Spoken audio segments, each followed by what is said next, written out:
Joe Benson awoke at 6 a.m. sharp, as he had done every weekday for the past 30 years. Without opening his eyes, he reached to his right, but the bed beside him was empty. The smell of freshly brewed coffee and the faint scent of perfume suggested that Joan was already up. Joe smiled. In all their years together, his wife had never once let him leave for work without breakfast. He walked down the wooden stairs of their two-story Victorian house, the prettiest in Oak Ridge. The town was small, only 3,800 residents, but Joe and Joan Benson were considered the local elite. He, the sheriff of the county; she, the owner of the best house in town and organizer of charity events. "Good morning, dear." Joan stood at the stove, elegant even in her silk robe. At 57, she looked 10 years younger, slim figure, well-groomed blonde hair and a casual bun, perfect posture. "Good morning, sweetheart." Joe came over and kissed her cheek. "Up at the crack of dawn again?" she asked. "I thought I'd finish my composition for the evening event at the library. You remember, don't you? It's a charity event tonight." Joe nodded, though he almost certainly would have forgotten if she hadn't reminded him. Unlike the ever-collective Joan, he'd gotten a little absent-minded over the years. That didn't keep him from being the best sheriff Oak Ridge had ever seen, though. Breakfast was perfect, as was everything Joan made: scrambled eggs with herbs, toast, coffee, just the strength Joe liked. They had breakfast on the veranda overlooking the garden, another testament to the homeowner's impeccable taste. Every flower bed, every shrub was thoughtfully tended. "Dave's been poking around again, asking about your beauty secret," Joe grinned, remembering his conversation with the deputy yesterday. "He said that his Martha had tried everything and that you were as far away from her as the moon." Joan smiled, but tensely.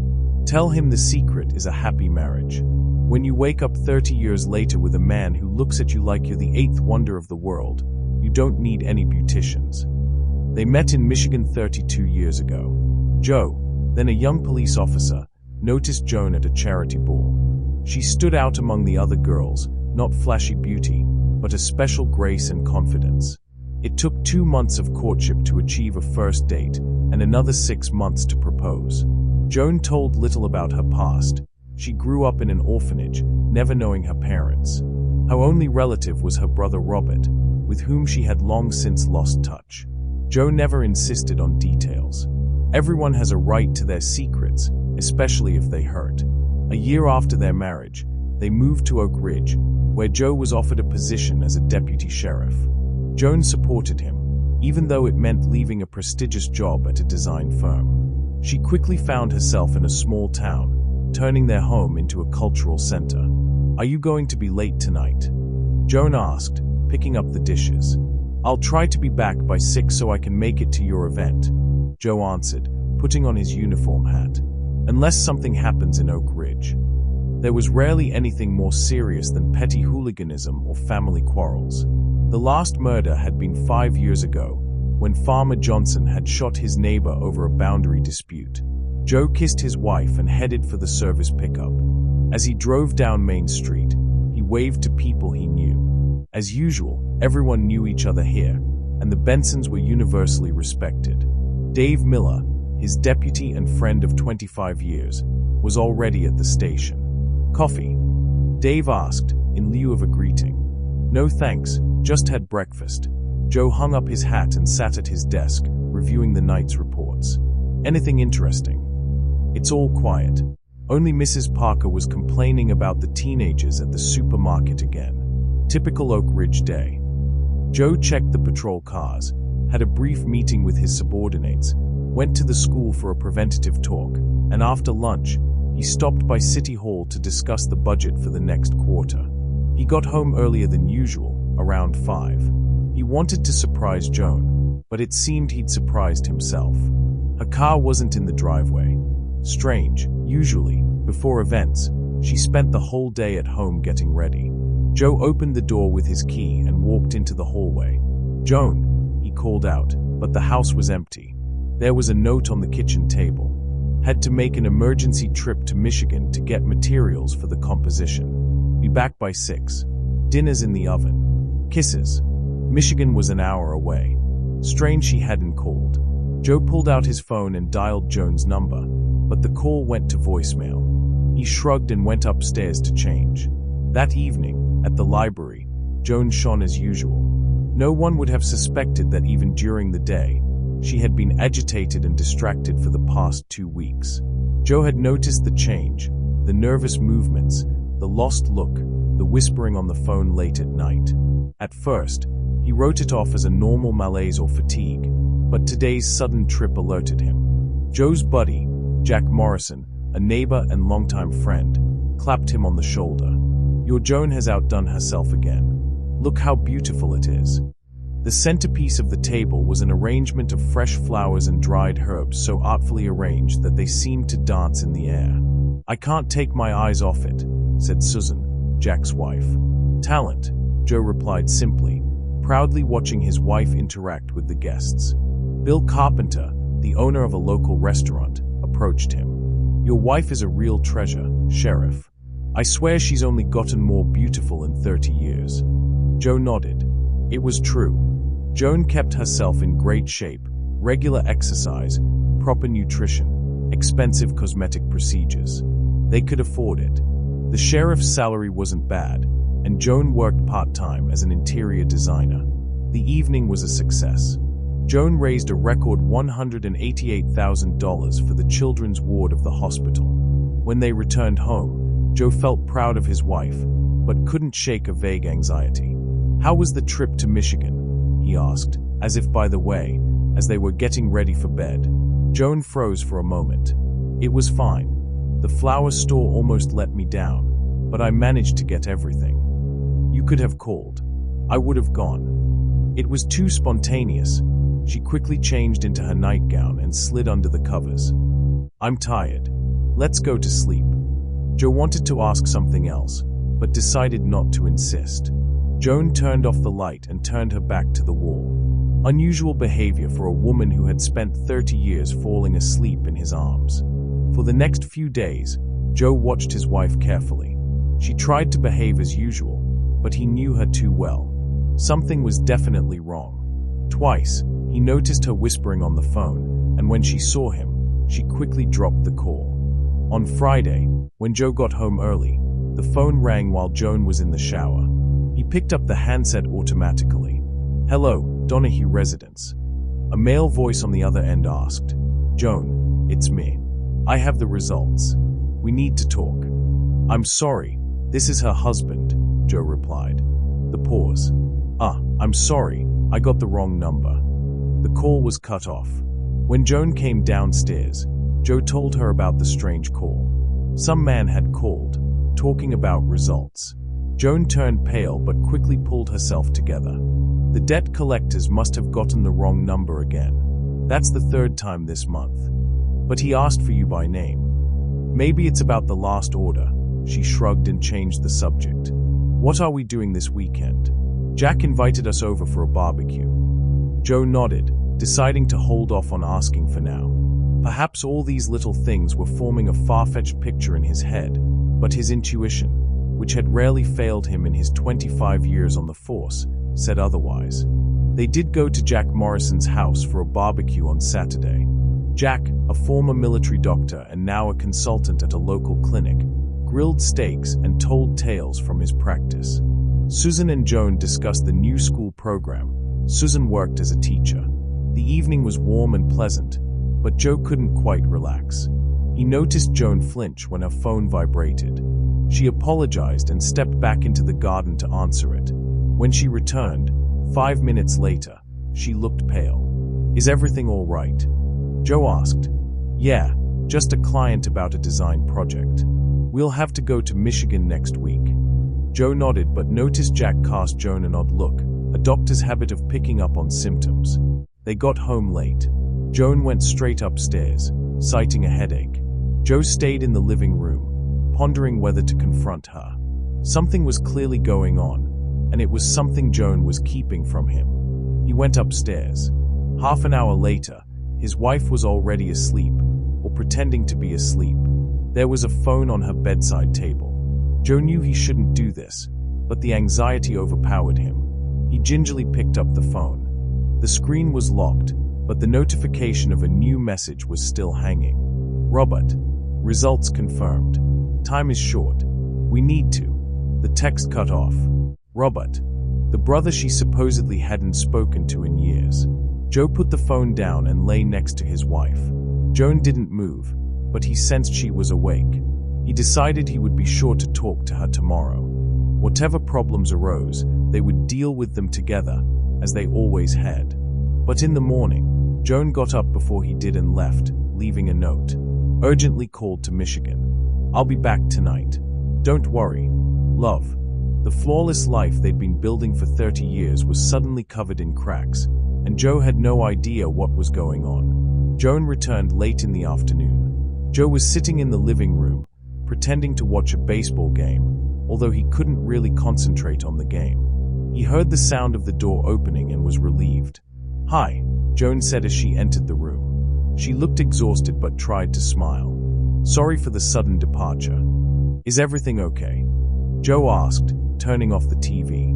"You look a little pale." Joan sat down on the couch next to him and took a deep breath. "We need to talk," she said in a tone that made Joe's insides tighten. He nodded, preparing for the worst. They'd been through a lot in their 30 years of marriage. Financial difficulties, the death of his parents, difficult moves. But they'd always supported each other. No matter what happened, they'd get through it. Joe convinced himself. "I have to go to the hospital," Joan said, looking at her hands.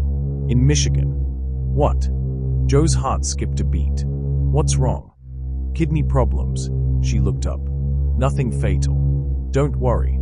Just need some procedures." "What kind of procedures? Why didn't you say anything? When did it start?" Joan smiled weakly. "I didn't want to worry you prematurely.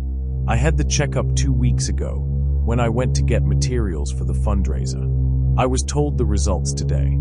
Joe took her hands in his. "We'll go together. I'll take a vacation. Dave can manage a few days without me." "No," Joan answered too quickly.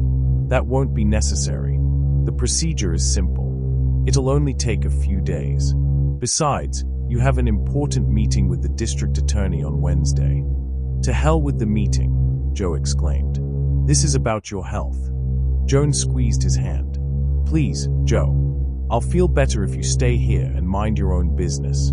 I'll be in touch." They argued for another half hour, but Joan was adamant. Eventually, Joe gave in, though something about the situation seemed wrong to him. Why was she so insistent on refusing his support? This wasn't like Joan at all. "When do you have to go?"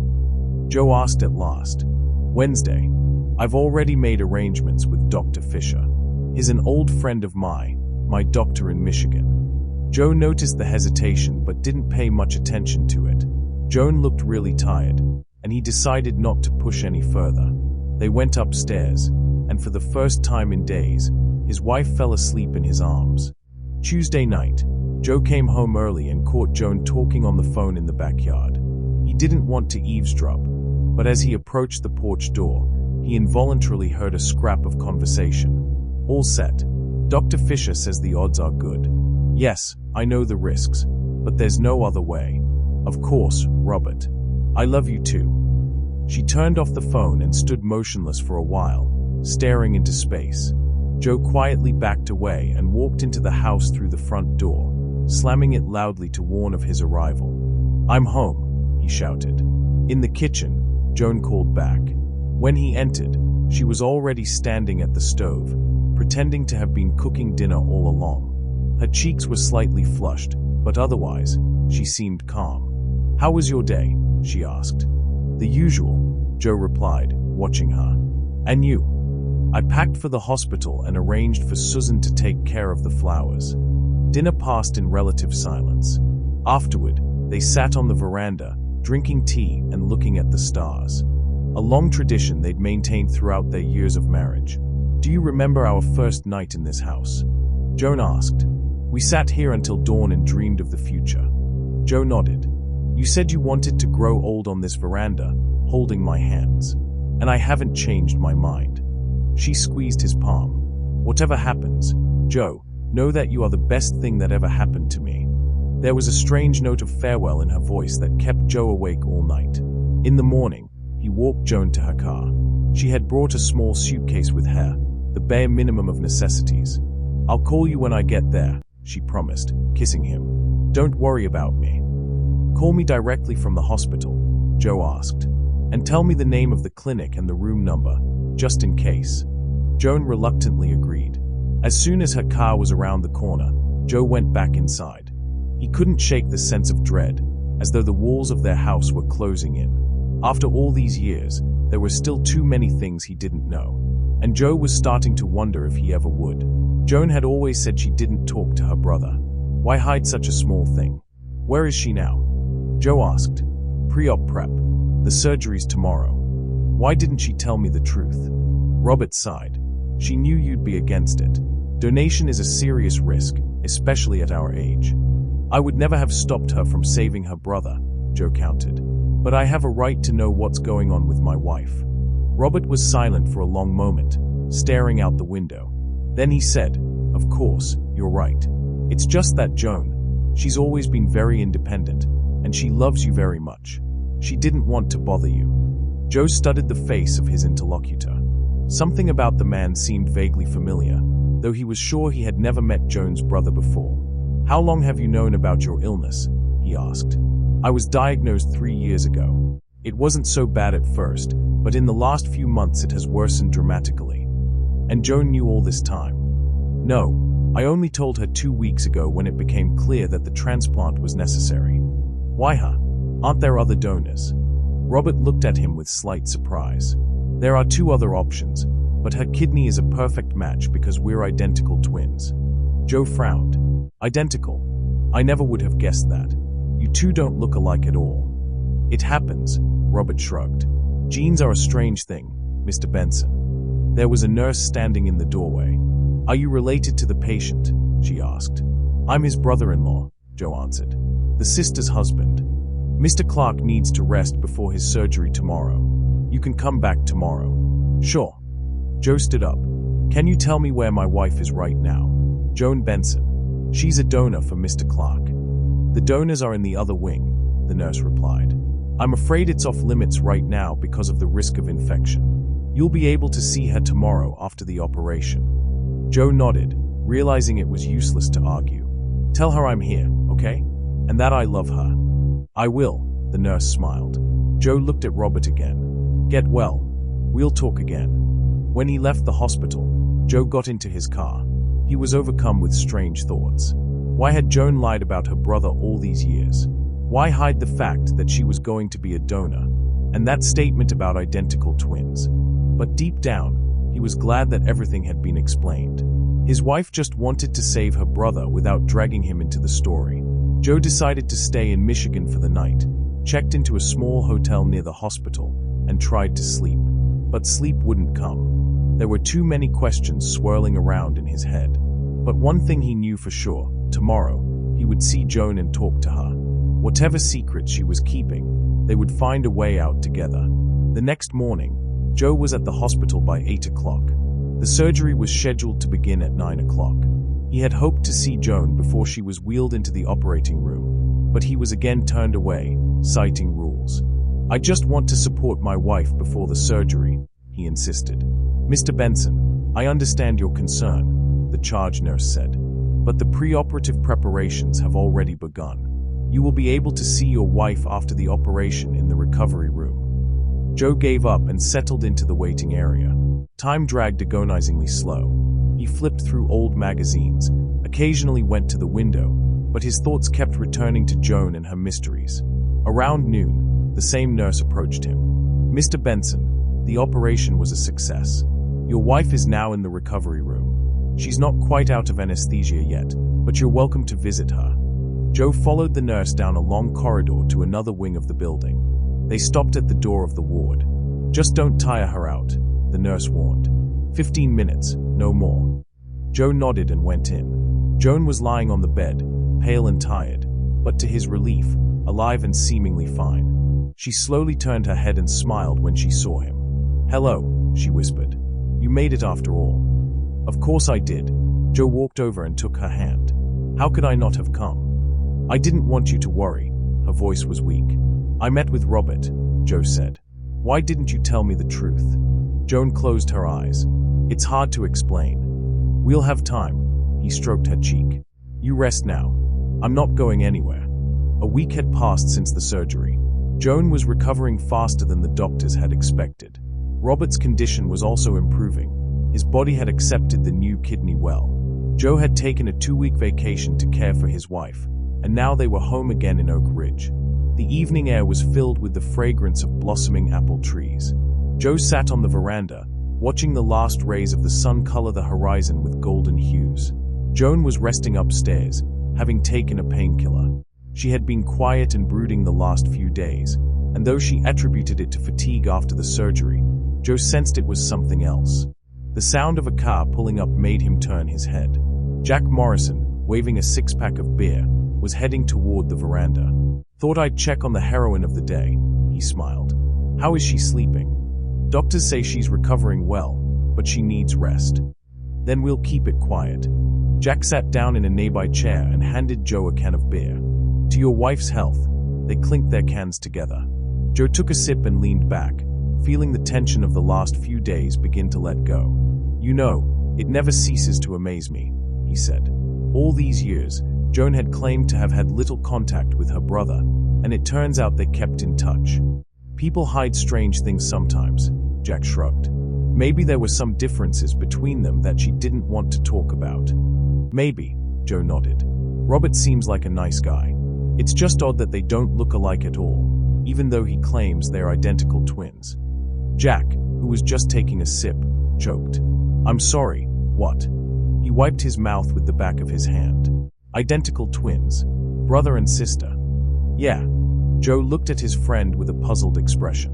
What's the big deal? Jack put the jar on the table, his face taking on a serious expression. Joe, that's impossible. Identical twins are always the same sex.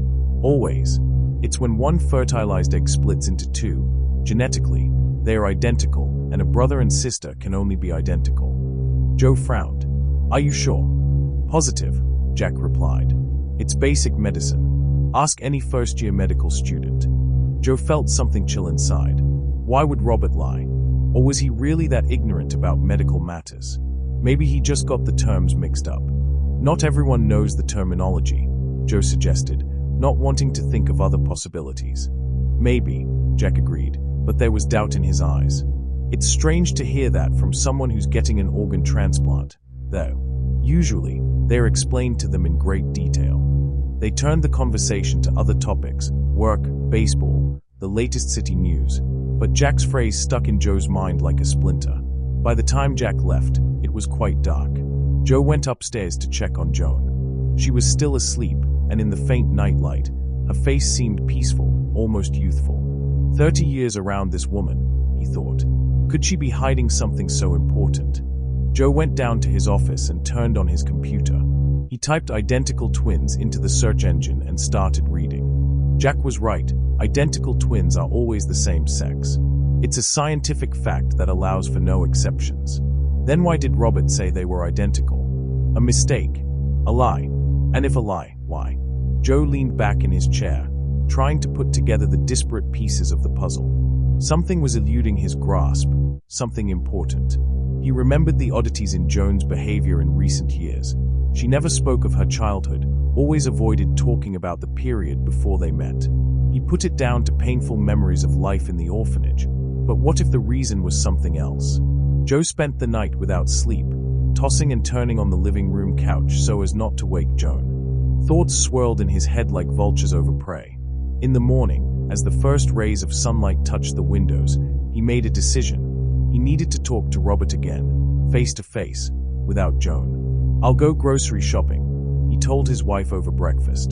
Do you need anything? No thanks. Joan looked better than yesterday but was still pale. Just don't stay too long. I don't like being alone. It was a lie. In 30 years of marriage, Joan had never complained about being alone. On the contrary, she treasured the hours when she could be alone. Another oddity to add to her suspicions. Joe kissed her on the forehead and left the house. He got in his car and headed not for the supermarket, but for the highway to Michigan. He had a holster on his belt with his service weapon. As sheriff, he was authorized to carry it even off duty. Usually, he left the gun at home, but today something made him take the weapon with him. The drive to Michigan flew by. Thoughts of the upcoming conversation with Robert drowned out everything else. What would he say? How would he react to a direct question? And what if his suspicions were confirmed? Joe parked outside the hospital and headed toward the main entrance with a determined stride. He knew where to find Robert, in the same room, 512. The door was ajar. Robert was sitting on the bed, looking through some papers. He looked much better than he had the week before. "Mr. Benson," he looked genuinely surprised. "I didn't expect to see you. We need to talk." Joe closed the door behind him and sat down in a chair. "About you and Joan." Robert tensed but tried to keep a nonchalant expression on his face. "Of course. How is she, by the way?" "The doctor said it went well. She's recovering." Joe answered briefly. "I want you to explain something to me. Last time you said that you and Joan are identical twins. Is that true?" Robert turned visibly pale. "Yes, of course. We were born on the same day, in the same womb." "That's not what I meant." Joe interrupted him. "Identical twins are always the same sex. Always. It's a scientific fact. So how can you and Joan be identical twins?" There was a heavy pause. Robert stared at his hands, clenching and unclenching his fingers. "You're right," he said quietly at last. "We can't be identical twins of different sexes, because we're not. Or rather, we weren't from the beginning." Joe felt the ground slipping from under his feet. "What do you mean?" Robert looked up, his eyes filled with the determination of a man who was finally letting go of a heavy weight. "We were born boys. Identical male twins. Edward and Robert Clark. Edward later became Joan." Joe was petrified. Robert's words came from far away, as if through thick, absorbent cotton. "You're lying," he whispered. "No." Robert shook his head. "I would never have told you this secret if you hadn't guessed it yourself. Joan, she's come a long way. Hormone therapy, surgeries. That was before you even met her. She wanted to start a new life. Be her real self. 30 years. Joe's voice shook. 30 years. She lied to me." "She didn't lie," Robert said softly. "She just didn't talk about the past that hurt her. Joan had always been a woman inside, just born in the wrong body." Joe sat in silence, his mind struggling to comprehend what he had just heard. It was too much to absorb. His thoughts raced, memories of his life with Joan replaying like a film reel. Had he known? Had he sensed anything? How had he missed the signs? Robert stood up slowly. "I know this is a lot for you, Joe, but it's the truth. I hope you can accept it." Joe couldn't respond. His mind was too flooded with shock and disbelief. Finally, he stood and walked to the door, then paused. "I need some time," he muttered, before leaving without looking back. He sat there for what felt like forever, unable to move, unable to do anything. The woman he had spent his life with, the woman who had shared his dreams and fears, was now just a memory, a faded image that would never leave his mind. And somewhere deep inside, Joe knew there would be no redemption for him. No forgiveness. Not after this. Later that night, the sheriff's office arrived, drawn by a report of shots fired in the neighborhood. Joe didn't resist. He didn't even try to explain. There was nothing left to say. His wife, his best friend, the woman he thought he knew, lay dead at his feet. And all that was left for him was the weight of his own broken soul. Joe Benson would never be the man he once was. Not after this.